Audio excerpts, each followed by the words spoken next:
Those who accept Jesus as their Lord consider him the owner of all they are and have, and the Mpofus are no exception. As cattle farmers in Zimbabwe, they believe that even though tithe and offering funds have different purposes in God's missionary plan, they are equally important and should be brought together. The Mpofus know that during the time of Malachi, the Lord invented his people to return to him because they were drifting away from him in tithes and offerings. Both tithes and offerings are expected and should be regularly brought after every material blessing received from God. And then, try me now in this, says the Lord, if I will not pour out for you such blessing that there will be no room enough to receive it.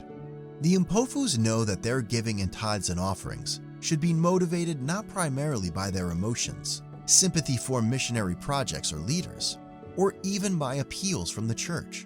Instead, they should be seen as an act of worship, which should always be performed after God sends them an income or increase.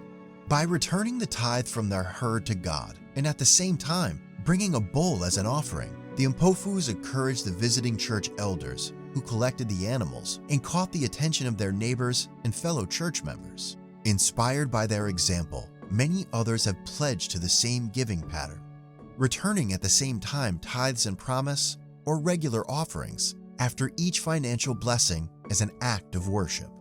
And their giving is making a difference, not just locally, but around the world.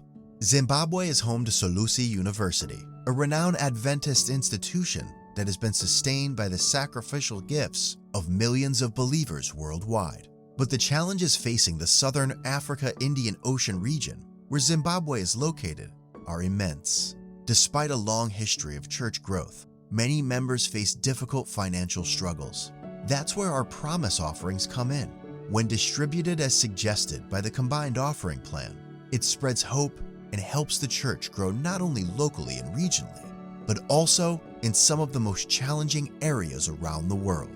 Today, as we return our tithes and promise, regular and systematic offerings, let us follow the example of the Mpofus, bringing our tithes and offerings together as an act of worship. Let us put our desires last and God first.